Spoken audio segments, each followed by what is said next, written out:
Welcome back, DestinysJesus here. In today's video, we've got the return of the 3-level series, looking at a pro, a semi-pro, and then a beginner level player for solo cash cups, mainly focused on new things in the endgame meta. For our pro player, looking at Cam, he got second place. I was actually live coaching for this event, which I think I should be working on YouTube pretty soon. He was playing very, very good. There's a lot of very good things that he's doing in the new meta that you guys need to be learning from for him. For our semi-pro, we've actually got Aaron here.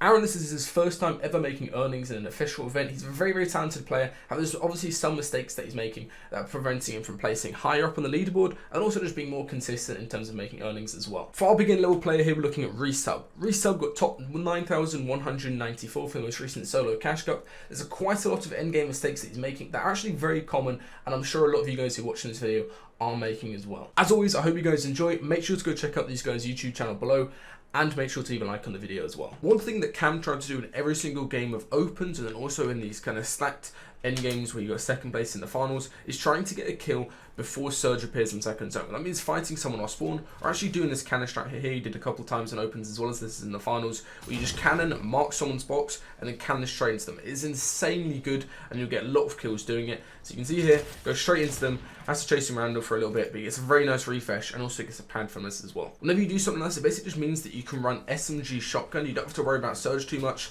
on 50-50. You only really need to worry about moving Surge, which is why it's so good to do, and it is so effective. So you can see that it's a nice refresh on mats, and he also gets a good upgrade on guns, and he gets a pad from it as well. From our stuck in opens player Reisshub, you're going to see here, he's actually done quite a lot of things correctly so far this game. However, the only issue I really have, first of all, is going to be his skin combo. It's pretty dreadful, and also the fact that he's running an AUG. There is really no benefit to running an AUG in solos unless you need Surge, but obviously he doesn't really need Surge, just going to be one of those dead opens games. So what I recommend instead is just trying to rotate to a spot where you can buy minis like a gas station, and he's also kept a Lambo big wheels, which he definitely should have done earlier. That should be priority number one, is trying to get a good amount of heals and then going backside of the map to refarm or something like that. So full 50-50 rotates, Reisshub has actually kept a car or a Lambo in his box, which basically going to allow him to have such a free rotate when it comes to moving. How he makes some really big mistakes in how he starts to rotate and also how he finishes the rotate, which we'll take a look at here, that you guys need to avoid. Okay, so first one is just going to be reversing out the box. You should probably always try to avoid doing this, just because somebody can shoot your back wheels, and it's quite easy to get focused because you're going quite slowly. And then also the other mistakes he makes is he doesn't wait for someone else to car ahead of him. You normally want to make sure that someone cars first, so you can kind of follow how they card into zone, and you could potentially even like ram them or something. You don't want to be the first guy carring, because that means that you can get shot out or focused very easily. You want to see if somebody else is going to go first, and then you can follow their rotate. But you can see here, he goes and he's slightly ahead of this other player on the car as well, which could end up very badly if he gets out of box. And the next big mistake he makes is instead of just getting out and boxing his car safely here, which he could have really simply done it if he just waited a few seconds and let the other guy car first. Instead, he gets out, leaves his car, and then goes up onto height, which doesn't seem like the worst idea, but keeping the car for first moving, especially when it had the windscreen and everything attached, would be still so good and save him so many mats in the long run. One of the best tips I can give you guys for rotating on 50-50 zone is what I tell Cam to do here in this situation, is to basically rotate into the expanding side of 50-50. If you guys don't know where this expanding side is, it's basically on these edges here, where as zone actually begins to close on this side, it's going to open on this side and it goes into the half out section, and you can land or just build up very simply. It's a really free area here, and it's going to be very safe to do so. You can see what Cam does here in a second. As soon as zone starts closing, he's going to ramp up and get into that expanding side, and that basically just means you save so many mats, and also you don't have any risk of anybody spraying you at all, since you're basically just going into a new part of zone that's expanding out, and also you're on the edge so you can't get sprayed from multiple directions, which is really nice. This is one thing Tasting does in solos a lot, and it is very effective to do in duos as well. Now when it comes to refreshes, pros aren't actually doing that much differently than what you guys are probably doing. I think the main difference maker and what makes pros get such consistent refreshes is the confidence they have in their abilities to win an aim fight, or to just simply outplay someone and get a kill that way. First one here is just going to be a very confident play that Cam does. He sees somebody's just full sending and trying to get into box, and he's very shambles at this point, so he definitely needs to actually get a refresh. But as you can see here, he literally just jumps straight in, completely whiffs his shot, but it's completely fine, and then he just wins the angel over here after the fact. Again, this really isn't that complex of a refresh, but I guarantee you guys watching this wouldn't have the confidence in your abilities to just full jump into a box of someone when there's two people fighting around. But you can see Cam does it straight away, gets all the loot, then he gets back into his box very safely. Going to first moving for Reisshub here, you can see some massive mistakes when it comes to recycling a pad. First things first, one thing I always recommend doing if you're ever recycling a pad and you have floppers or medmist or something, is to play that in Storm for a few seconds. Let other people hit the pad first, just so you don't have that kind of scuffed bit where you're running to the pad and you're the middle guy, where somebody's already gone for free in front of you, and then people behind you are going to go for free, and they're all going to be trying to pump you as you go for that pad. Doesn't matter how much you build, you're always going to take some type of damage if there's loads of solos going for a pad. So you're going to see here, someone places a pad and it gets marked for everyone, so immediately everyone's like, okay, let me go hit that pad, and Reisshub runs over to it, and these are very, very poor job of covering angles. This is absolutely abysmal. You need to be covering way more angles when you go for a pad, as you can see. Honestly, one rule of thumb to have is if you're ever getting something for free in solos like this, you're getting a free pad or something, make it expensive. Overbuild to it. You're going to be saving so many mats by hitting this pad that you need to overbuild. So you can see he gets tanked for a lot of damage, and he kind of panics about going for the pad straight away. And this is where just that 4 seconds playing Storm with floppers would have let all these other players go before him, and he could just get a very free pad to recycle, only using like 2 floppers, honestly. Now he finally hits the pad last, but he's already gone through all of his splashes, it's pretty much all of his heals, and he also somehow, probably Old Man Eyes, completely misses that big pot and completely ignores it as he lands. Taking a look at our first earnings play here, you guys might recognise Aaron from Itchdarian's video a while ago. He did like a sort of video looking at people with 0 earnings and how good they were. Aaron was one of the people in that video, and this guy's actually very good. He does a very lot of good fundamental stuff. I'm taking a look at how he does this and how he's able to get his first earnings as well. The first nice thing that he's done here is on first moving, when he pulls really far and awkwardly, he pre-tarps a little bit, so he just uses a little bit of brick pre-tarping forward, which makes it easier for him to recycle a pad. He's got a little bit of time extra, as you can see here, just from this pre-tarp, to actually scout out where the pad's going to get placed, and that allows him to spot this guy. It's always very beneficial to pre-tarp when you don't have a pad, just allows you the extra time to actually recycle a pad, like he does here. Sprint straight onto the pad, hits it, and you're going to see, again, good fundamental stuff. He goes back for the double dip. He also tries to look for some surge or potentially a kill. It's actually one of the best ways you can get a kill, just landing and shooting people. Almost messes it up though, since there was someone right behind him, but he gets away with it, and he gets a double dip, which is going to save him so many mats when he lands. For any of you guys who have the solos masterclass, who have watched some of my videos in the past for a while now on YouTube about solos, you should know that you should be double dipping on first moving. I cannot tell you how good this strategy is. It's something that I developed during Solo All-Stars, and pretty much everyone who got endgame consistently and double dipped with whites did really well in that event. It is so good, and this is one of the reasons I recommend trying to run a med mist or floppers every single game in solos. This is basically the best loadout you can have, barring maybe like 4 floppers at this point, because it is so good because you can just tank Storm for double dips. So you can see here he's going to use his own pad that he got from getting that refresh earlier, pad straight high up in the sky, scouts around a bit, make sure he's not being like too stagnant in the air, he has to move around a little bit, goes back down here and safely goes for the double dip, takes 2 ticks to Storm, and you can see he rotates the entirety first moving for that 1 build that he placed on the pad, plus the 6 build that he builds for this box over here. It is such a good strategy, and you guys need to make sure you're doing it at all points. One of the best changes this season, in my opinion, is the fact that every single time someone places a pad, it gets marked. One thing you need to be doing whenever you're just chilling in a box like this at the end of first moving, or even a bit later, is trying to be looking around and scouting out where those pads have been placed. If you have whites, it basically means you can always tank Storm to go back and hit them again and save an insane amount of mats. You can see here, he's just chilling in this box, scouting, sees someone place a pad down there. That's very easily recyclable. So after he pops its big, he's basically just going to make it his priority to run into Storm and hit that and save an insane amount of mats. Again, this is very similar to double dipping. You guys just need to be looking for this. Whenever you're just sort of chilling in a box, or whenever you're planning out your rotates, just think, okay, can I scout out a pad around me? Can I actually spot anything? Because there are so many pads that just get placed like randomly all over the spot, as you can see here. There's so many pads that get placed, and you can easily use if you have a bit of awareness while you're sitting in a box and scouting them out. Another mistake that Reisshub makes on the transition to second moving is going to be not padding properly. It's so important to save a pad like he's done for second moving, but you need to use it properly.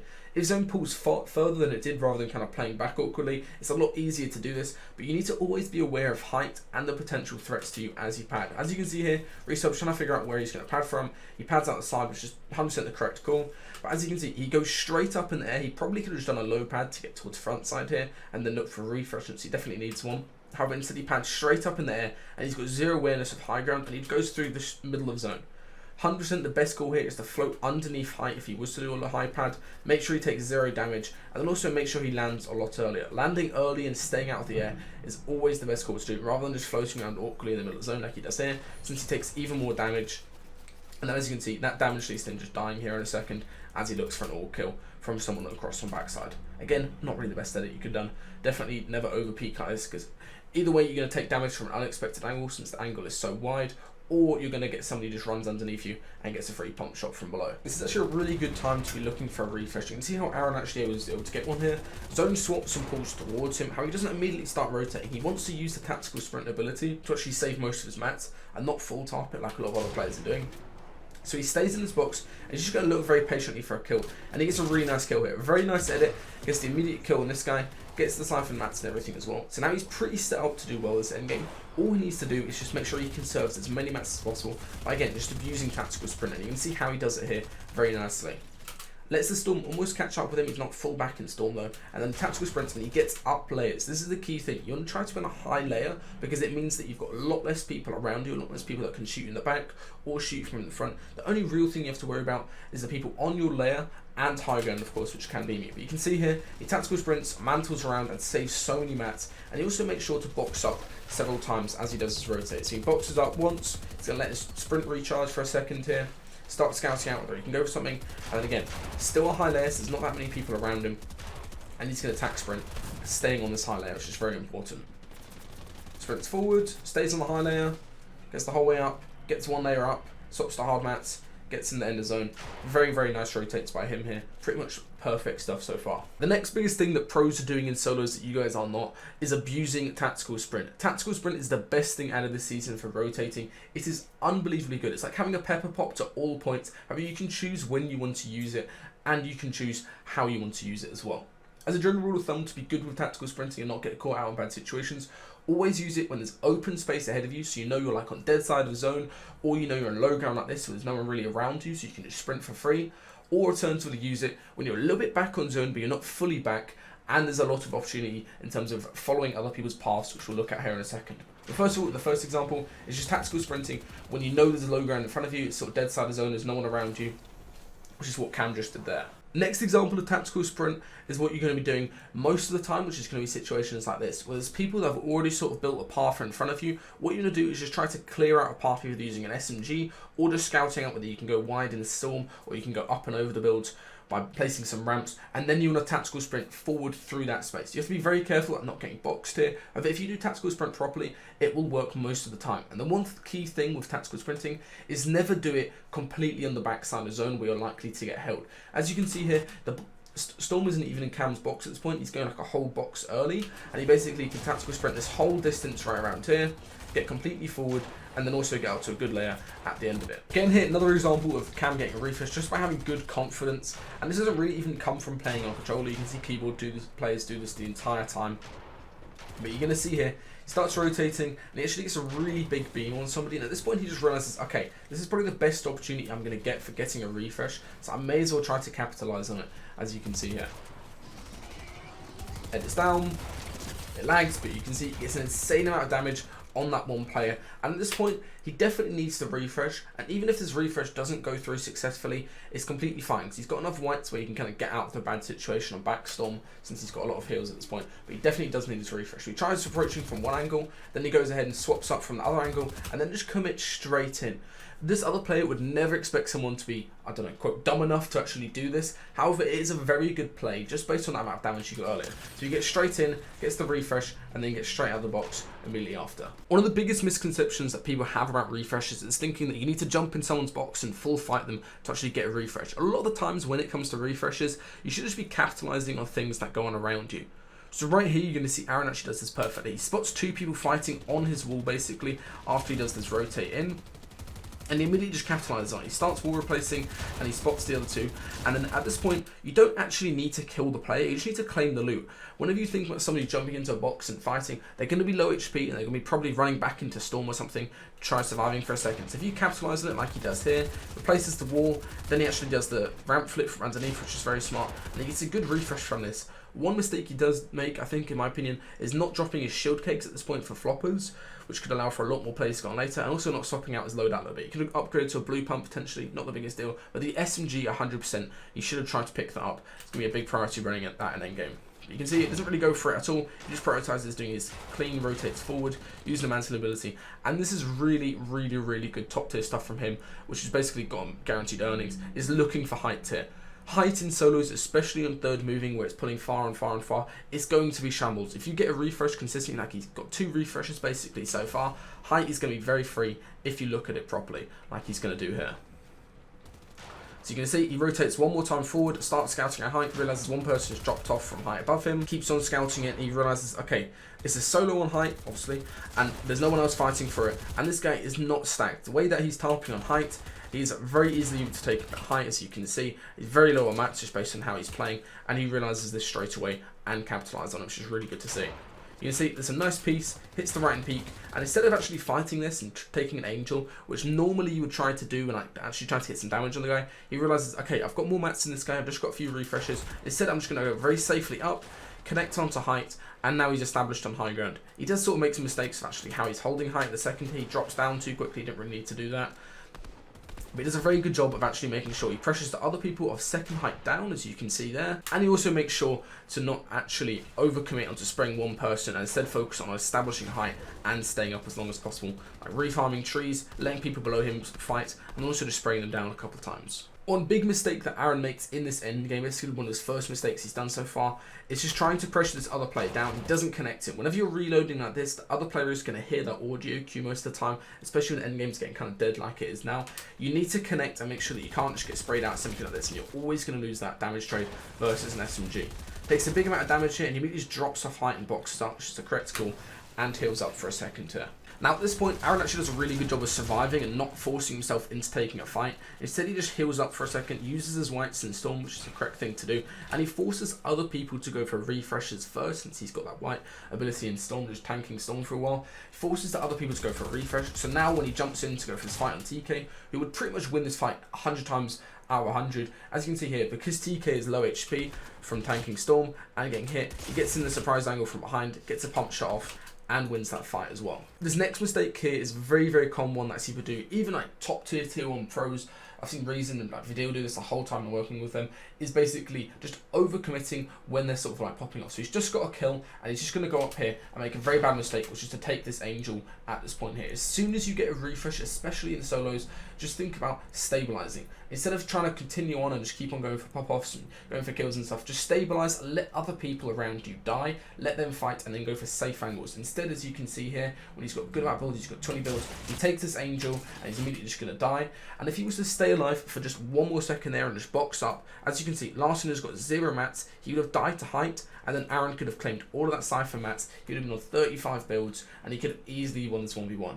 Glaze is jumping off height, he would have been down on low ground, he could have easily done a height take, could have healed up for a few seconds, would have got the Cypher mats, as I said, from Larson, and he definitely could have won this game. And then after that, it's just about momentum in these solo finals. But either way, that was a very well played endgame by Aaron. Very good stuff from him to get his first earnings. This right here is a perfect example of why you guys need to be running a med mist or floppers when it comes to making endgame in solos. As you can see here, Cam gets so much extra placement just by tanking around in Storm, and it also gets into a really good position where you can actually go for a refresh on low ground just by winning an angel from playing this med mist rather than being caught out in the open. So you can see here, gets a nice refresh, and then he gets another refresh as well just by using the SMG on somebody else. And at this point, there's really not much he could have done in this situation. He's got to siphon the mats and pick up all the mats back in Storm. However, he does a really good job of actually abusing mantling. Mantling, again, has been added this season. You guys need to get proficient at using it. It's very good for winning solo fights, and also you almost won this solo endgame by using and abusing mantling at the end here. So you're going to see this guy jumps down, other guy gets all the siphon, but he's able to clamber up and actually get above that, as you can see. And in this final 1v1 here, he actually did another really nice mantle that almost won the entire tourney if he was able to actually have an extra tick in Storm. So you can see he mantles up there to actually get a free shot from that side piece there. You can't really see it because it lagged. However, in this final 1v1, there's not really much he could have done. Gets the crack there, then he goes around wide and Storm. And if he has an extra tick here, I'm pretty sure he wins the entire tourney. It's pretty unfortunate. However, very well played by Cam overall.